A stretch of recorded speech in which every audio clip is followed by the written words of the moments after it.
প্রিয় দর্শক বন্ধুরা, আপনারা দেখছেন বাংলা তথ্য প্রযুক্তি। আজকে আমরা এই ভিডিওতে আলোচনা করব স্টেট ব্যাংক অফ ইন্ডিয়ার এক দুর্দান্ত স্কিমের বিষয়ে, যেখানে আপনারা মাসে মাসে মাত্র 576 টাকা করে দিয়ে ম্যাচিউরিটিতে 1 লক্ষ টাকা পেয়ে যাবেন। হ্যাঁ বন্ধুরা, মাত্র 576 টাকা করে দিয়ে ম্যাচিউরিটিতে 1 লক্ষ টাকা তুলে নিতে পারেন। তো বন্ধুরা, সম্প্রতি এসবিআই এর তরফ থেকে এক দুর্দান্ত স্কিম চালু করেছে, যার নাম হলো হার ঘর লাখপতি, বা প্রত্যেক বাড়ির মালিকই হবে লাখপতি। তো এটি সাধারণত আরডি স্কিম বা রিকারিং ডিপোজিট স্কিম, যেখানে গ্রাহকদের প্রত্যেক মাসে অল্প অল্প পরিমাণে টাকা জমা করে ম্যাচিউরিটিতে কিন্তু মোটা টাকা লাভ তুলে নিতে পারে, বা ম্যাচিউরিটিতে আপনারা এখান থেকে 1 লক্ষ টাকা তুলে নিতে পারেন।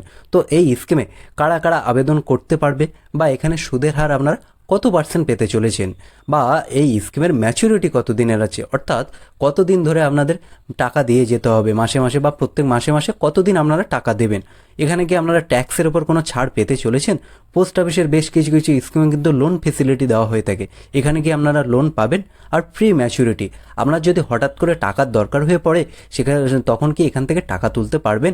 আর সবশেষে কিন্তু ক্যালকুলেটার হিসাব করে দেখিয়ে দেবো যে আপনারা কিভাবে এখানে 1 লক্ষ টাকা পেয়ে যাবেন, বা আপনারা যদি এই স্কিমটি 3 বছর বা 4 বছরে করতে চান, সেক্ষেত্রে মাসে মাসে আপনাদের কত টাকা করে দিতে হবে, A to Z এই ভিডিওতে আলোচনা করে দেখিয়ে দেবো। তাই ভিডিওটি না কেটে শেষ পর্যন্ত দেখতে থাকুন। সেই সঙ্গে বলে রাখি, ভিডিওটি যদি ভালো লাগে অবশ্যই লাইক করে দেবেন। আপনি যদি এই চ্যানেলে নতুন হয়ে থাকেন, চ্যানেলটি অবশ্যই সাবস্ক্রাইব করে দেবেন। সবার প্রথমে আমরা দেখে নেব যে এই স্কিমে কারা কারা আবেদন করতে পারবে। তো দেখুন, এখানে সমস্ত ভারতীয় নাগরিকরা কিন্তু এই স্কিমে আবেদন করতে পারবে। এখানে সিঙ্গেল অ্যাকাউন্টও খুলে নিতে পারেন বা জয়েন্ট অ্যাকাউন্টও খুলে নিতে পারেন, অর্থাৎ একসাথে দুজন মিলে চাইলে এই স্কিমে টাকা বিনিয়োগ করতে পারবেন। এখানে কিন্তু বন্ধুরা আপনারা মাইনার অ্যাকাউন্ট পেয়ে যাবেন, অর্থাৎ মাইনার অ্যাকাউন্ট কিন্তু অ্যাভেলেবেল আছে। আপনি যদি নিজের ছেলে মেয়ের নামে এখানে অ্যাকাউন্ট খুলতে চান বা এই স্কিমে টাকা বিনিয়োগ করতে চান, তাহলে তার বয়স 10 বছরের উপরে হতে হবে, তবেই কিন্তু সে তার নিজের নামে এই স্কিমে টাকা বিনিয়োগ করতে পারবে। এবার আমরা দেখে নেব যে ডিপোজিট, অর্থাৎ সবচেয়ে কম আপনি কত টাকা দিয়ে এই স্কিম চালু করতে পারবেন, বা সবচেয়ে বেশি কত টাকা এই স্কিমে রাখতে পারবেন। তো দেখুন, মিনিমাম অ্যামাউন্ট 576 টাকা, অর্থাৎ সবচেয়ে কম আপনি 576 টাকা দিয়ে এই স্কিম চালু করতে পারবেন। আর ম্যাক্সিমাম অ্যামাউন্ট নো লিমিট, অর্থাৎ সবচেয়ে বেশি আপনি যত খুশি টাকা এই স্কিমে চাইলে বিনিয়োগ করতে পারবেন। তো দেখুন বন্ধুরা, এখানে কিন্তু নমিনি ফেসিলিটি অ্যাভেলেবেল আছে, অর্থাৎ একসাথে কিন্তু দুজনকে চাইলে আপনি এই স্কিমে নমিনি করে দিতে পারবেন।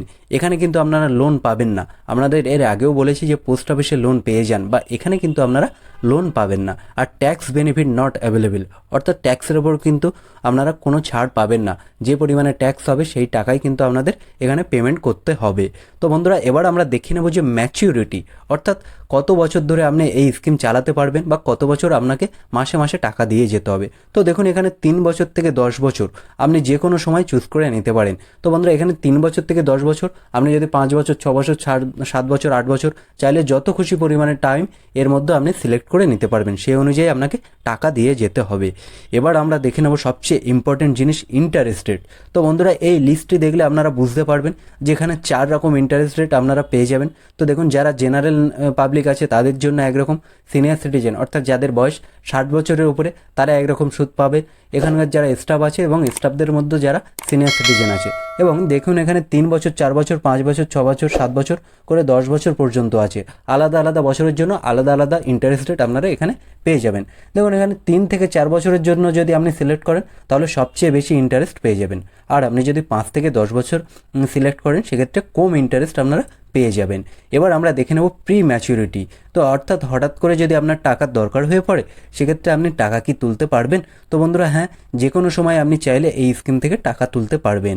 5 লক্ষ টাকা পর্যন্ত যদি হয়, সেক্ষেত্রে কিন্তু 0.50% টাকা কাটা যাবে, অর্থাৎ প্রত্যেক মাসে মাসে যদি আপনি 1000 টাকা দিয়ে থাকেন এবং 4 মাস টাকা দিয়েছেন, 4 মাস পরে আপনি টাকা তুলতে চাইছেন, সেক্ষেত্রে 4 মাসে আপনার 4000 টাকা জমা হয়েছে, 4000 টাকা যদি 0.50% হয়, সেক্ষেত্রে কিন্তু 20 টাকা আপনার কাটা যাবে, বাকি টাকা সুদের টাকা কিন্তু আপনি তুলে নিতে পারবেন। আর 5 লক্ষ টাকার বেশি হলে কিন্তু 1% টাকা কাটা যাবে, অর্থাৎ আপনি যদি সেই 4000 টাকা করেন এবং 5 লক্ষ টাকার বেশি যদি দিয়ে থাকেন, সেক্ষেত্রে কিন্তু 1% 40 টাকা কিন্তু কাটা যাবে, বাকি টাকার আপনি সুদ সহ আসল টাকাটা ফেরত পেয়ে যাবেন। দেখুন, এখানে 7 দিনের কম হলে কিন্তু কোনো সুদ পাওয়া যাবে না, অর্থাৎ টাকা জমা দেওয়ার যদি 7 দিনের আগে টাকা তুলতে চান, সেক্ষেত্রে কিন্তু আপনি 1 টাকাও সুদ পাবেন না। আর 7 দিনের পরে তুললে আপনি এখান থেকে সুদ তুলে নিতে পারবেন বা সুদের টাকা নিয়ে নিতে পারবেন। এবার আমরা দেখে নেব অ্যাকাউন্ট ডিফল্ট, অর্থাৎ আপনি যদি এখানে কোনো মাসে টাকা না দিতে পারেন সেক্ষেত্রে আপনার কত টাকা জরিমানা হবে। তো দেখুন বন্ধুরা, 5 বছর বা তার কম মেয়াদের স্কিমে প্রতি 100 টাকায় 1.50 টাকা জরিমানা হবে। অর্থাৎ 5 বছরের কম যদি আপনি স্কিম করেন এবং প্রত্যেক মাসে মাসে যদি আপনি 1000 টাকা দিয়ে থাকেন, সেক্ষেত্রে কিন্তু আপনার কোনো মাসে যদি টাকা না দিয়ে থাকেন তাহলে 1000 টাকার উপরে 1 টাকা 50 পয়সা, অর্থাৎ আপনার 15 টাকা এক্সট্রা কিন্তু এই স্কিমে পে করতে হবে বা সেই মাসের টাকা দিতে হবে। আর 5 বছরের বেশি হলে সেক্ষেত্রে কিন্তু প্রতি 100 টাকায় 2 টাকা করে জরিমানা দিতে হবে। সেক্ষেত্রে 1000 টাকায় কিন্তু আপনাকে 20 টাকা এক্সট্রা পেমেন্ট করে দিতে হবে। এবার আমরা ক্যালকুলেটারে হিসাব করে দেখে নেব বা পুরো বিষয়টা দেখে নেব যে আপনি যদি 2 বছর বা 3 বছর বা 5 বছরের জন্য করতে চান সেক্ষেত্রে আপনাকে মাসে মাসে কত টাকা দিতে হবে।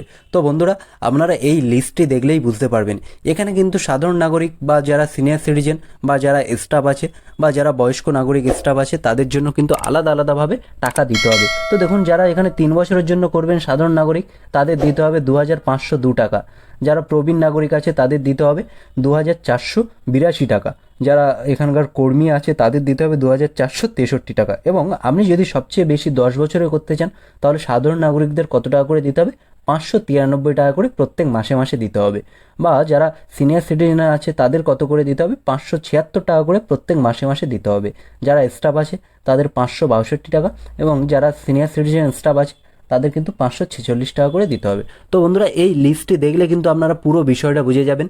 এখানে আমরা যদি 3 বছর, 4 বছর বা 5 বছর আলাদা আলাদা যদি করতে চান সেই অনুযায়ী আপনাকে টাকা দিতে হবে। সেই লিস্টটি কিন্তু সম্পূর্ণই এখানে দেওয়া আছে। তো বন্ধুরা, আশা করি ভিডিওটি আপনারা বুঝতে পেরেছেন। তো এই ছিল আজকের আপডেট। দেখা হচ্ছে পরের ভিডিওতে। ভালো থাকবেন, সুস্থ থাকবেন। ভিডিওটি যদি ভালো লাগে অবশ্যই লাইক করে দেবেন। আপনি যদি এই চ্যানেলে নতুন হয়ে থাকেন চ্যানেলটি অবশ্যই সাবস্ক্রাইব করে দেবেন।